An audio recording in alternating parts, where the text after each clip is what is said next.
Special GK की आज class जो है मेरी होने वाली है और ये निश्चित तौर पे ये क्लास आपके लिए बहुत ही लाभदायक होने जा रही है। तो आइए दोस्तों शुरू करते हैं उत्तर प्रदेश स्पेशल जीके।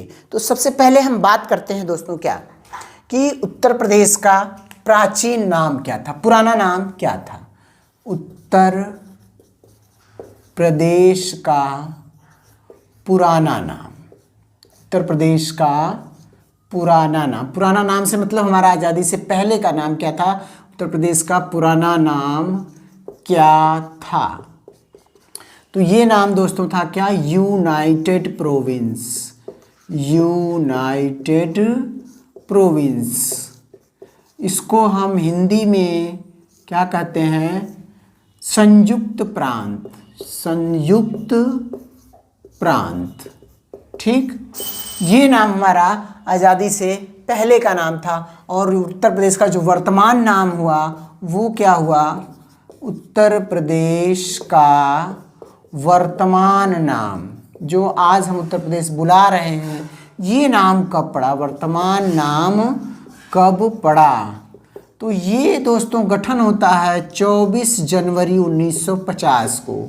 कब होता है, 24 जनवरी 1950 ईस्वी को ये जो है गठन होता है, उत्तर प्रदेश इसका नाम पड़ता है। 24 जनवरी 1950 को गठन होता है और इसी दिन जो गठन होता है, इसी दिन अर्थात 24 जनवरी को उत्तर प्रदेश स्थापना दिवस मनाया जाता है। 24 जनवरी को उत्तर प्रदेश का स्थापना दिवस मनाया जाता है। स्थापना दिवस मनाया जाता है। ये तो रहा दोस्तों प्रश्न हमारा कि उत्तर प्रदेश का पुराना नाम क्या था, यूनाइटेड प्रोविंस, जिसको हिंदी में संयुक्त प्रांत कहा जाता था। और उसके बाद जो 24 जनवरी 1950 को गठन होता है, उसमें उत्तर प्रदेश का नाम जो ये रखा गया, आज का नाम जो उत्तर प्रदेश है, यूनाइटेड प्रोविंस से बदल कर उत्तर प्रदेश का नाम पड़ा, जो आज का वर्तमान नाम है, ये रखा गया। और इसीलिए इस दिन यानी 24 जनवरी 1950 को ये नाम रखा गया था। तो 24 जनवरी को ही क्या कर दिया जाता है, उत्तर प्रदेश का स्थापना दिवस मनाया जाता है। किस जनवरी को, 24 जनवरी को उत्तर प्रदेश का स्थापना दिवस मनाया जाता है। यहाँ पर हम देखते हैं कि एक प्रश्न और हमारे सामने आता है, वो ये पूछा जाता है कि उत्तर प्रदेश को पूर्ण राज्य का दर्जा कब प्राप्त हुआ। उत्तर प्रदेश को पूर्ण राज्य का दर्जा कब प्राप्त होता है, पूर्ण राज्य का दर्जा कब प्राप्त होता है, कब प्राप्त होता है। तो ये जाहिर सी बात है कि 26 जनवरी 1950 को भारत का गणतंत्र लागू होता है, ठीक है। और उसी दिन से भारत पूर्ण गणतंत्र राज्य बन जाता है और उसी दिन से उत्तर प्रदेश को भी पूर्ण राज्य का दर्जा प्राप्त हो जाता है। तो वो तिथि क्या है, 26 जनवरी 1950। यहाँ पर देखिए ध्यान देने की बात है कि दो तरह के प्रश्न यहाँ पर पूछे जा रहे हैं कि उत्तर प्रदेश का वर्तमान नाम कब पड़ा, तो ये 24 जनवरी को पड़ा। क्यों, क्योंकि 24 जनवरी 1950 को गठन होता है। फिर उसके बाद पूर्ण राज्य का दर्जा कब प्राप्त होता है, तो 26 जनवरी 1950 को पूर्ण राज्य का दर्जा प्राप्त होता है, क्योंकि इसी दिन भारत जो है पूर्ण गणतंत्र राज्य घोषित होता है। अब इसके बाद एक और प्रश्न आता है कि वैदिक काल में उत्तर प्रदेश का नाम क्या था। वैदिक काल में उत्तर प्रदेश का नाम क्या था, वैदिक काल में उत्तर प्रदेश का नाम, तो दोस्तों ये नाम था ब्रह्मर्षि देश। क्या नाम था, ब्रह्मर्षि देश के नाम से इसको पुकारा जाता था। उस समय ये नाम देश पड़ा हुआ था, बाद में इसका नाम जो है प्रदेश पड़ गया। उस समय उत्तर प्रदेश को ही जो है उत्तर भारत में स्थित था, ब्रह्मर्षि देश के नाम से इसको जाना जाता था। तो ये 3-4 प्रश्न हैं जो उत्तर प्रदेश से सामान्य गठन के बारे में बताते हैं आपको। इसकी शुरुआत यहाँ से होती है। अब इसके बाद आप इसको हमारे साथ नोट करते जाइए, फिर आगे हम और इसमें बात आती है कि उत्तर प्रदेश का क्षेत्रफल कितना है। उत्तर प्रदेश का क्षेत्रफल कितना है, उत्तर प्रदेश का क्षेत्रफल, तो ये क्षेत्रफल जो उत्तर प्रदेश का है लगभग 2,43,000 किलोमीटर वर्ग किलोमीटर है, लगभग 2,43,000 2,43,000 वर्ग किलोमीटर ये क्षेत्रफल है। लगभग में हमेशा आंकड़ा जो है ये दिया जाता है, लगभग में दिया जाता है। इसको आप 60 में ऐसे भी कर सकते हैं, 2.43 लाख वर्ग किलोमीटर, वर्ग किलोमीटर। तो ये उत्तर प्रदेश का क्षेत्रफल है, 2.43 लाख वर्ग किलोमीटर। अब यहाँ पर इससे संबंधित एक और प्रश्न आ जाता है कि उत्तर प्रदेश का पूर्व से पश्चिम का विस्तार और उत्तर से दक्षिण का विस्तार कितना है। उत्तर प्रदेश का पूर्व से पश्चिम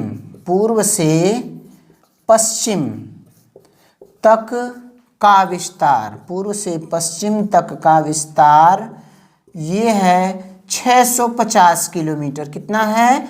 650 किलोमीटर।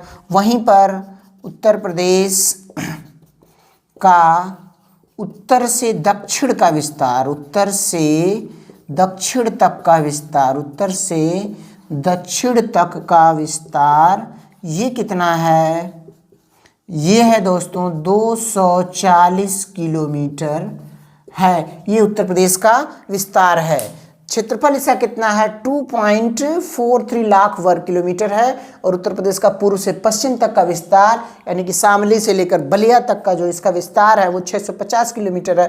और उसी तरह से उत्तर से दक्षिण का विस्तार जो है इसका 240 किलोमीटर है। और ये जो क्षेत्रफल है, ये क्षेत्रफल जो है पूरे भारत के क्षेत्रफल का लगभग आता है। ये जो क्षेत्रफल है पूरे भारत के क्षेत्रफल का, पूरे भारत के क्षेत्रफल का 7.3%। कितना आता है? 7.3% हिस्सा जो है ये उत्तर प्रदेश का उसमें हिस्सेदारी है। पूरे भारत का जो क्षेत्रफल है उसमें 7.3% हिस्सेदारी जो है किसकी है? वो उत्तर प्रदेश की है। ठीक है दोस्तों, तो ये आप मेरे साथ साथ लिख रहे हैं, आप एक बार फिर से लिख लीजिए। मैं थोड़ा सा साइड हो जा रहा हूँ।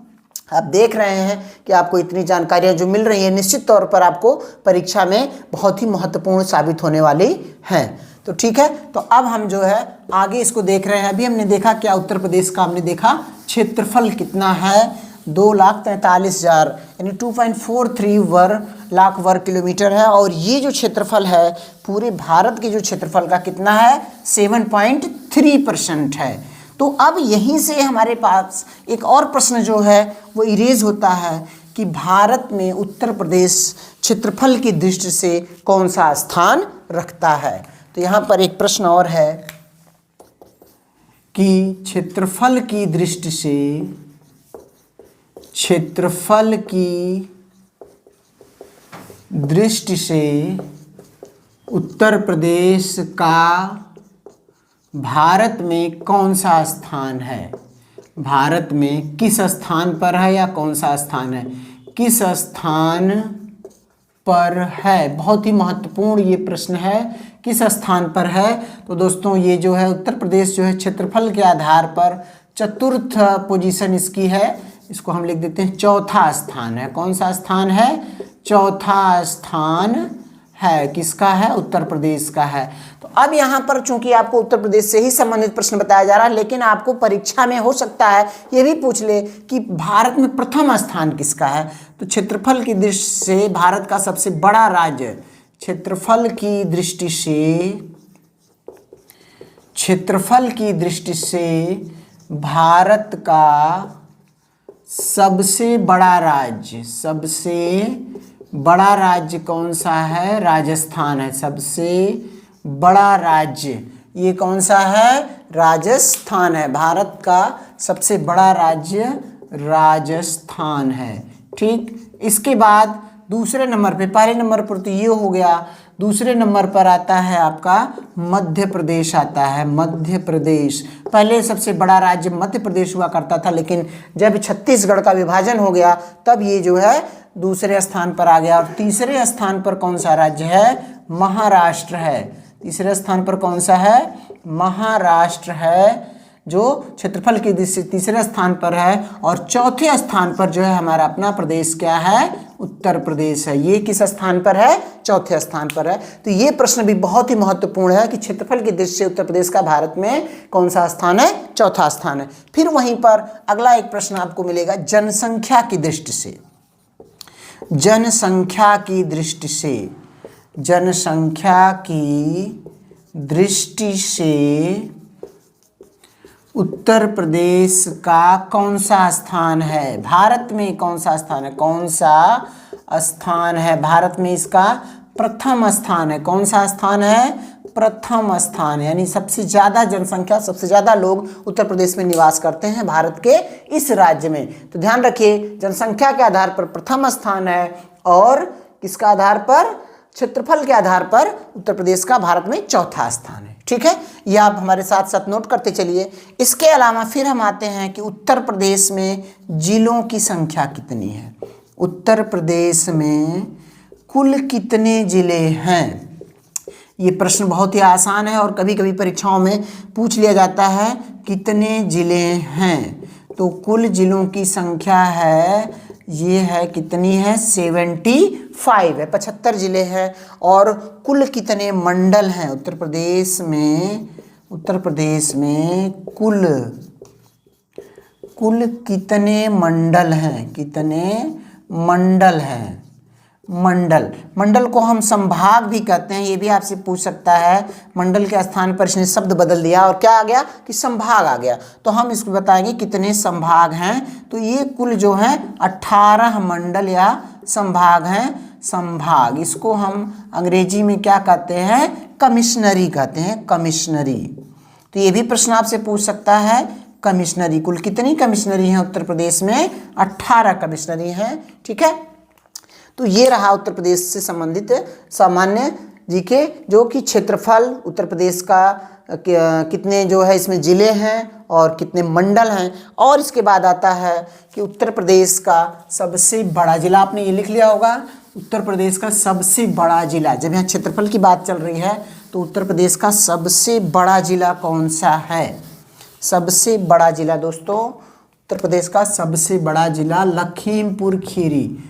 उत्तर प्रदेश का सबसे बड़ा जिला, सबसे बड़ा जिला कौन सा है, ये है लखीमपुर खीरी, लखीमपुर खीरी। और यहीं पर क्या है, सबसे छोटा जिला, उत्तर प्रदेश का सबसे छोटा जिला, उत्तर प्रदेश का सबसे छोटा जिला कौन सा है, ये है आपका हापुड़ है। कौन सा जिला आता है, हापुड़ जो है वो सबसे छोटा जिला उत्तर प्रदेश का है। और सबसे बड़ा जिला कौन सा है आपका, लखीमपुर खीरी है। ठीक है, तो ये आपका हो गया क्षेत्रफल से संबंधित। इसके बाद फिर हम आते हैं कि उत्तर प्रदेश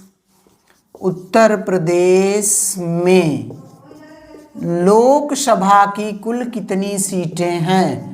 उत्तर प्रदेश में लोकसभा की कुल कितनी सीटें हैं या कितने स्थान हैं। उत्तर प्रदेश में लोकसभा की कुल कितनी सीटें हैं। तो दोस्तों ये है 80 सीटें हैं उत्तर प्रदेश की लोकसभा में। हमारे देश में सबसे ज़्यादा स्थान उत्तर प्रदेश के लिए निर्धारित किए गए हैं। पहले ये संख्या 85 थी, लेकिन जैसे ही उत्तराखंड अलग हो गया उसके बाद ये संख्या घटकर क्या हो गई है, वो कम हो गई है, 80 रह गई है अब। ठीक है, और यहीं पर फिर है कि उत्तर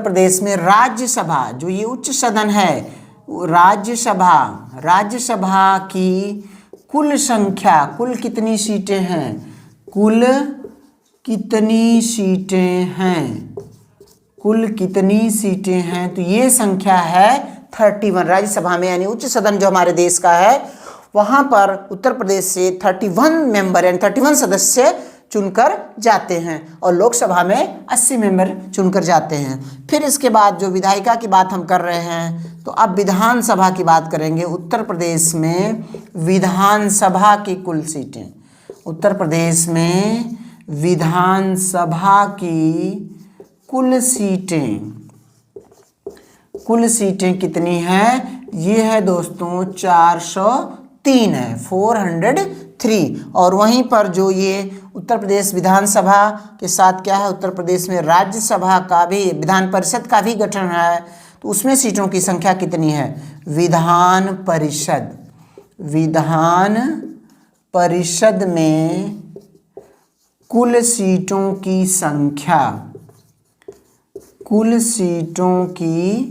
संख्या ये कितनी है? पूरे 100 उत्तर प्रदेश में विधान परिषद में कुल सीटों की संख्या कितनी है? 100। लोकसभा की 80, राज्यसभा की 31 सीटें हैं, जो कि ये कहाँ पर जाता है? केंद्र सरकार में ये लोग एमपी बनकर जाते हैं इतने लोग। और विधानसभा जो उत्तर प्रदेश की विधायिका है उसमें 403 निम्न सदन है, और विधान परिषद जो कि उच्च सदन, इसको क्या कहा जाता है? इसको कहा जाता है उच्च सदन। राज्यसभा को भी उच्च सदन, और ये क्या है?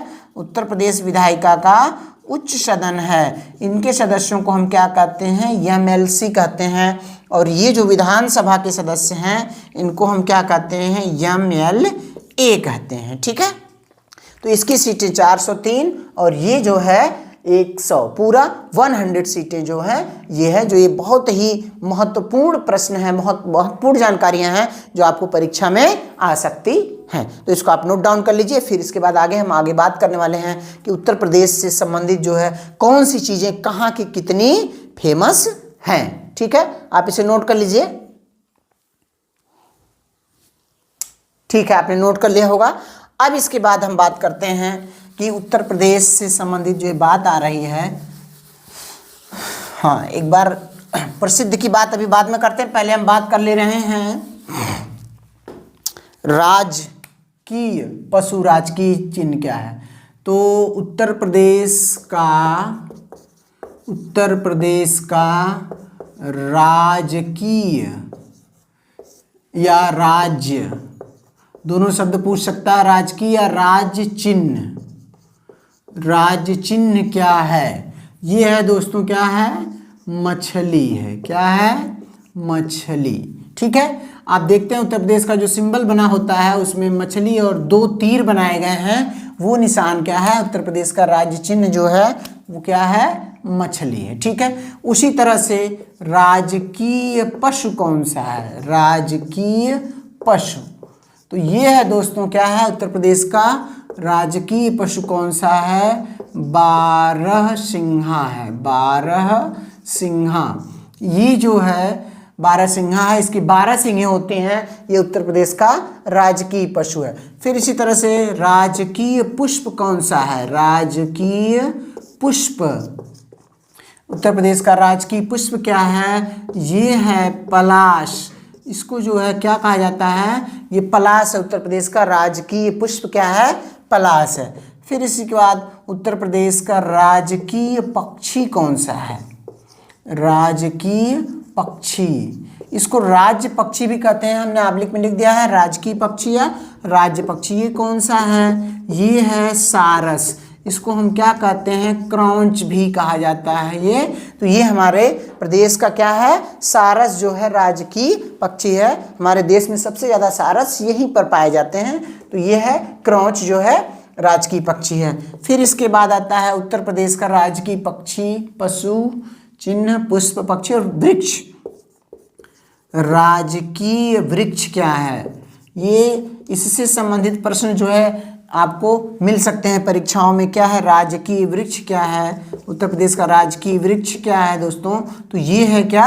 अशोक है। अशोक का पेड़ जो है वो उत्तर प्रदेश का राजकीय वृक्ष है। तो राज्य से संबंधित जो जानकारियां हैं राजकीय चिन्ह के रूप में, राजकीय स्मारक के रूप में है, तो ये जो है बहुत ही महत्वपूर्ण है। चिन्ह, पशु, पुष्प, पक्षी और वृक्ष कौन कौन से हैं, ये जो है आपको इसमें मिल जाता है। ठीक है, इसके बाद जो है और इसमें राजकीय भाषा भी यहाँ पर हम बता दे रहे हैं आपको कि उत्तर प्रदेश की राजकीय भाषा क्या है। जो राज्य की भाषा है, राजकीय भाषा यहाँ पर है वो है क्या है? हिंदी है।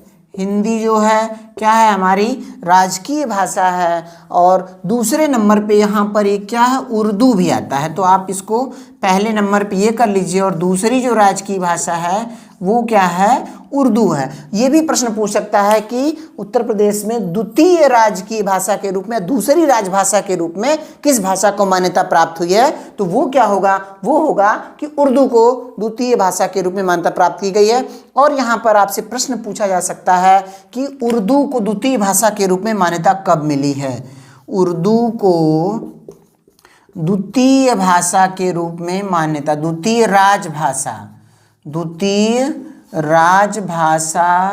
के रूप में मान्यता कब मिली है, मान्यता कब प्राप्त हुई है।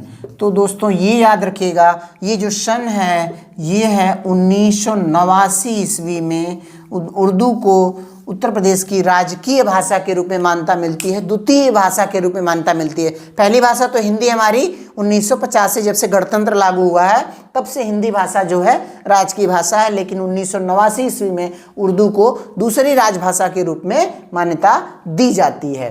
ठीक है, तो इस तरह से ये जो राज्य से संबंधित प्रश्न है ये बहुत ही महत्वपूर्ण है। आप इसे एक बार उतार लीजिए।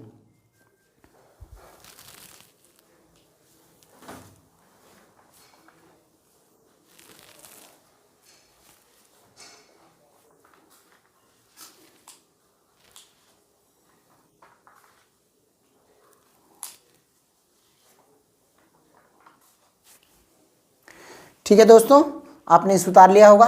अब आइए हम देखते हैं कि अगला इसमें क्या हमारा पड़ाव है उत्तर प्रदेश से संबंधित, जो आपके लिए महत्वपूर्ण होने वाले हैं। अब आगे हमारे इसमें है कि पक्षी विहार। बहुत प्रश्न इससे इंपॉर्टेंट बनता है कि पक्षी विहार, उत्तर प्रदेश में पक्षी विहार, बार बार गलत हो जा रहा है, पक्षी विहार जो है कौन कौन से, कहाँ पे है, किस जिले में है, ये प्रश्न बहुत ही महत्वपूर्ण है, पूछ लिया जाता है पक्षी विहार कहाँ पर है। तो देखिए इसमें सबसे पहला हम कई पक्षी विहार यहाँ पे लिख देते हैं। आपका सबसे पहला नाम आता है सुरसरोवर पक्षी विहार है। ये सुरसरोवर पक्षी विहार ये पड़ता है कहाँ पर, आगरा जिले में पड़ता है। ठीक है, इसके बाद आता है आपका, आगरा जिले में पड़ता है। फिर इसके बाद है ओखला पक्षी विहार, ओखला पक्षी विहार है, ओखला पक्षी विहार ये दोस्तों पड़ता है नोएडा में। उत्तर प्रदेश के किस जिले में पड़ता है, नोएडा में है। और इसको हम क्या कहते हैं, इस जिले का नाम क्या है, गौतम बुद्ध नगर। क्या नाम है, गौतम बुद्ध नगर। ये पक्षी विहार जो है ओखला पक्षी विहार कहाँ पर है, नोएडा के गौतम बुद्ध नगर में। फिर इसके बाद आता है नवाबगंज पक्षी विहार, नवाबगंज पक्षी विहार, नवाबगंज पक्षी विहार ये पड़ता है कहाँ पर पड़ता है, उन्नाव जिले में पड़ता है। कहाँ पर, उन्नाव जिले में पड़ता है। और ये जो है उत्तर प्रदेश का सबसे पुराना या कहिए प्रथम, उत्तर प्रदेश का प्रथम पक्षी विहार ही है। उत्तर प्रदेश का प्रथम पक्षी विहार अगर आपसे पूछता है तो ये कौन सा है, नवाबगंज है। पक्षी विहार उत्तर प्रदेश का प्रथम पक्षी विहार कौन सा है, ये नवाबगंज है। उत्तर प्रदेश का प्रथम पक्षी विहार उन्नाव जिले में। फिर इसके बाद आता है आपका लाख बहोशी पक्षी विहार। कौन सा है, लाख बहोशी पक्षी विहार है, लाख बहोशी पक्षी विहार है। ये कहाँ पड़ रहा है, ये पड़ रहा है हमारे कन्नौज जिले में पड़ता है। कहाँ पर है, कन्नौज के अंदर पड़ता है। और ये उत्तर प्रदेश का जो है सबसे बड़ा पक्षी विहार है। क्या है, उत्तर प्रदेश का सबसे बड़ा पक्षी विहार। आप ध्यान रखिएगा इसको, उत्तर प्रदेश का सबसे बड़ा ये पक्षी विहार पड़ता है। कहाँ पर है, ये लाख बहोशी पक्षी विहार है जो उत्तर प्रदेश का सबसे बड़ा पक्षी विहार है। ठीक है, इसके अलावा जो है पड़ता है आपका सांडी पक्षी विहार है। ये हरदोई के अंदर पड़ता है। कहाँ पर है, सांडी पक्षी विहार, सांडी पक्षी विहार, सांडी पक्षी विहार है। ये हरदोई जिले के अंदर पड़ता है। जो कि काफ़ी महत्वपूर्ण है ये, और ये पक्षी विहार से संबंधित प्रश्न जो है आपको पूछे जा सकते हैं। इसको बिल्कुल आप अपने दिमाग में अच्छी तरह से छाप लीजिए, परीक्षा में निश्चित तौर पे इनमें से आपको 1-2 प्रश्न पक्षी विहार से आपको मिलने वाले हैं। ठीक है, इसके अलावा एक और है, देखिए कौन सा, पटना पक्षी विहार। कौन सा है? पटना पक्षी विहार। यहाँ बहुत ज़्यादा कन्फ्यूजन नाम में हो जाता है कि ये कहीं पटना में तो नहीं है, नहीं, लेकिन ये है कहाँ पे? पटना पक्षी विहार जो है ये कहाँ है? उत्तर प्रदेश के एटा जिले में हुआ। तो ये पक्षी विहार आप इसको नोट कर लीजिए कौन कौन से हैं, ये महत्वपूर्ण है। ठीक है,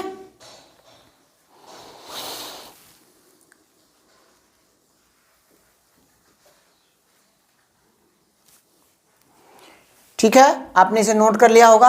अब हम बात करते हैं आगे जो है किस जिले की कौन सी चीज़ें काफ़ी प्रसिद्ध हैं, प्रसिद्धि है उनकी, उससे संबंधित भी प्रश्न पूछे जाते हैं। तो हम यहाँ लिख रहे हैं उत्तर प्रदेश की प्रमुख प्रसिद्ध वस्तुएं। उत्तर प्रदेश की प्रसिद्ध, उत्तर प्रदेश की प्रसिद्ध वस्तुएं और संबंधित जिले, कौन से जिले में है वो, और वस्तुएं और संबंधित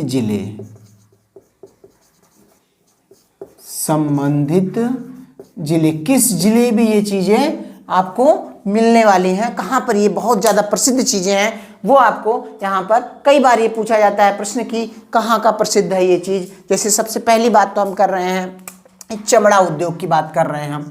क्या? चमड़ा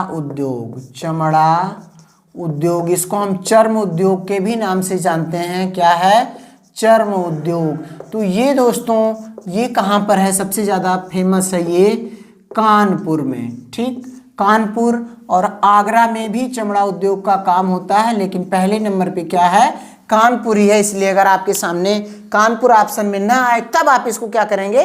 तब आगरा वाला ऑप्शन लगाएंगे कि अगर ऑप्शन में आपको ये है और ये दोनों आ गया ऑप्शन में, तब हम इसको क्या लगाएंगे? कानपुर लगाएंगे। ठीक है, इसी तरह से आपका देखिए खेल का सामान, ये खेल का सामान जो है बहुत ज़्यादा प्रसिद्ध है बनाने के लिए। कौन सा जिला है उत्तर प्रदेश का? मेरठ जिले में क्या है? खेल का सामान सबसे ज़्यादा आप देखते होंगे नेशनल और इंटरनेशनल लेवल पे जो है बैट, यहाँ से जो क्रिकेट का बैट है वो मेरठ से बनकर जाता है। इसके अलावा बैडमिंटन है और रैकेट है, उसके अलावा जो शटल है वो भी मेरठ में बहुत ज़्यादा बनाई जाती है। तो यहाँ खेल के सामान के लिए मेरठ काफ़ी प्रसिद्ध है। फिर इसके अलावा मेरठ में ही और चीज़ें हैं, जैसे कैंची के उत्पादन में भी मेरठ का नाम अग्रणी है। तो ये पूछा जा सकता है कि उत्तर प्रदेश के किस जिले में कैंची का उत्पादन किया जाता है, या कैंची कहाँ से संबंधित है, सबसे ज़्यादा कहाँ पर बनाई जाती है। तो वो क्या है? कैंची भी कहाँ पर है? वो मेरठ में है। ठीक है, इसके बाद आता है खाने वाली चीज़ों की बात हम कर रहे हैं। अगर मिठाई की बात कर रहे हैं तो पेड़ा कहाँ का प्रसिद्ध है? बहुत ज़्यादा है, ये है मथुरा। इसके अलावा पेठा की बात हम करें तो पेठा कहाँ का है? आगरा का पेठा जो है बहुत ज़्यादा प्रसिद्ध है, और ये एक आइकन बन चुका है। जो प्रसिद्ध का मतलब है कि ये आइकन है, ये वहाँ की पहचान है, वहाँ उस नाम से इसको जाना जाता है कि भाई पेठे हैं तो आगरे के ही, पेड़ा है तो मथुरा के हैं। ठीक है, तो ये चीज़ यहाँ पर है। इसी तरह से है आगे जो आ रहा है इसमें क्या है? झुमका। क्या है? झुमका कहाँ का प्रसिद्ध है? ये बरेली का झुमका बहुत प्रसिद्ध है, और वहाँ पर बरेली में क्या है? एक झुमका चौक भी इसके नाम पर स्थापित किया गया है, और फिल्मी गाने में भी इसका नाम आया है झुमका बरेली वाला। तो ठीक है, तो ये आप याद रखिएगा, झुमका कहाँ का प्रसिद्ध है? बरेली का। इसके अलावा बरेली का सुरमा भी बहुत प्रसिद्ध है। क्या है? सुरमा एक तरह का क्या है? काजल है जो लगाया जाता है। ये भी कहाँ का प्रसिद्ध है? बरेली का ये प्रसिद्ध है सुरमा। ठीक है, इसके अलावा हम बात करते हैं उद्योगों की। तो अच्छा, आप इसको इतना नोट करिए, फिर आगे बता रहे हैं। हो गया? खेल का सामान मेरठ, कैंची भी मेरठ है, पेड़ा मथुरा का है, पेठा आगरा का है, झुमका बरेली का है, सुरमा जो है बरेली का है। ठीक है, इसके अलावा हम बात करते हैं अभी तो कागज उद्योग की बात करते हैं, फिर दिया सलाई उद्योग की बात करते हैं। ठीक है, लिख लीजिए इसको।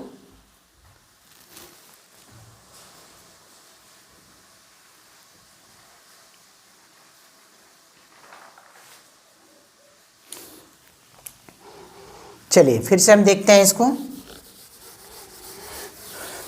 दिया सलाई उद्योग की बात हम करते हैं। दिया सलाई सबसे ज्यादा बनाई जाती है, क्या है? दिया सलाई उद्योग। दिया सलाई उद्योग ये है, जिसमें भी क्या है, बरेली प्रथम स्थान पर है और दूसरे स्थान पर जो है यहाँ पर क्या है, सहारनपुर है, सहारनपुर। ठीक है। फिर इसके बाद कागज उद्योग। कागज उद्योग, कागज जो लिखने वाला है इसकी सबसे ज़्यादा उत्पादन, कागज का सबसे ज़्यादा उत्पादन कहाँ किया जाता है? ये किया जाता है सहारनपुर में, कागज सबसे ज़्यादा बनाया जाता है। फिर लकड़ी का सामान, लकड़ी के जो नक्काशीदार सामान है, लकड़ी का सामान, ये सबसे ज़्यादा सबसे अच्छी क्वालिटी का जो सामान मिलता है वो कहाँ पर मिलता है? वाराणसी में मिलता है। ठीक है। तो ये है प्रमुख उद्योगों से संबंधित चीज़ें हैं। इसके अलावा जो और जो उत्तर प्रदेश की प्रसिद्धि है वो क्या है? जैसे वाराणसी लकड़ी के सामान के लिए तो प्रसिद्ध है ही, और भी क्या है, दूसरी चीज़ों के लिए भी प्रसिद्ध है। जैसे घाटों का शहर वाराणसी, अभी हम शहर की बात कर रहे हैं, और मंदिरों का शहर है। ठीक है। तो आप इसे नोट करिए। हाँ, तो चलिए आपने इसे नोट कर लिया होगा। प्रसिद्ध शहर बात करते हैं कि किसके लिए प्रसिद्ध है। ठीक है। घाटों का शहर बात करते हैं अगर हमें, तो उत्तर प्रदेश में अगर प्रश्न आता है, उत्तर प्रदेश में घाटों का शहर, घाटों का शहर कौन सा है? घाटों का शहर कौन सा है? ठीक। तो ये कौन सा है? वाराणसी है। यहाँ पर अलग अलग तरह के बहुत से घाट मिल जाते हैं। फिर इसी तरह से क्या है? मंदिरों का शहर, मंदिरों का शहर कौन सा है? मंदिरों का शहर कौन सा है? ये भी जो है क्या है, कौन सा है? ये भी क्या है? वाराणसी ही है। सबसे ज़्यादा मंदिर यहाँ पर पाए जाते हैं, वाराणसी है। इसका पुराना नाम जो है क्या है? काशी है। ठीक है। ये भी प्रश्न आ जाता है वाराणसी का प्राचीन नाम, वाराणसी का प्राचीन नाम, प्राचीन नाम क्या था? क्या था? वो नाम है इसका काशी। आज भी इस नाम से इसको बुलाया जाता है। ठीक है। और ये नाम आपसे एक महत्वपूर्ण प्रश्न जो बन सकता है वो क्या है कि काशी नाम जो है कहाँ से लिया गया, सबसे पहले कहाँ पर आया था? तो ये भी एक प्रश्न है। काशी नाम सर्वप्रथम, काशी नाम सर्वप्रथम कहाँ प्राप्त होता है? सर्वप्रथम कहाँ प्राप्त होता है? काशी नाम जो है सर्वप्रथम कहाँ प्राप्त होता है? तो ये होता है अथर्ववेद में, सबसे पहले इसका प्रयोग होता है। काशी नाम का प्रयोग कहाँ पर होता है? अथर्ववेद में सबसे पहले जो है काशी नाम का प्रयोग होता है। और आज भी इसका नाम काशी है, और वर्तमान में जो है इसको वाराणसी और काशी दोनों नामों से जाना जाता है। ठीक है। फिर इसी तरह से जो है नवाबों का नगर, नवाबों का नगर कौन सा शहर है? नवाबों का नगर कौन सा शहर है? नवाबों का नगर कौन सा शहर है?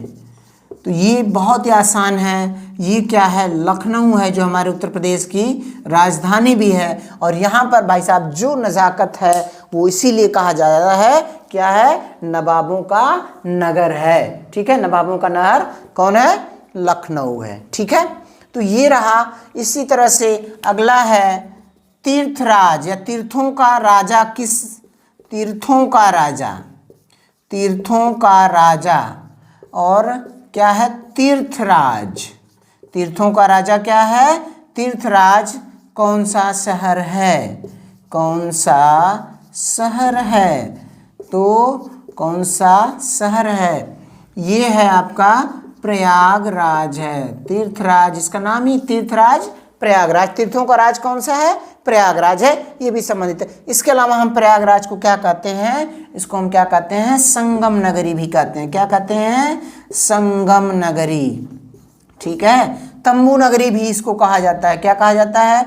तंबू नगरी भी, क्योंकि यहाँ पर लोग जाते हैं 1 महीने 1.5 महीने तक वहाँ पर निवास करते हैं और पूर्ण लाभ लेते हैं, स्नान का पूर्ण लाभ लेते हैं, इसलिए वहाँ पर तंबू ही तंबू दिखाई देते हैं। तो तंबू नगरी भी इसको क्या कहा जाता है? तंबू नगरी भी इसको कहा जाता है। और संगम नगरी भी कहा जाता है। तीर्थराज है, तीर्थों का राजा है, इसलिए इसको तीर्थराज प्रयागराज के नाम से जाना जाता है। ठीक है, तो ये रहा इससे संबंधित। ठीक है, अब हम बात करते हैं आगे कि उत्तर प्रदेश में वन क्षेत्र कौन कौन से कहाँ पर है, क्या है। ठीक है, तो वन से संबंधित हम बात कर लेते हैं।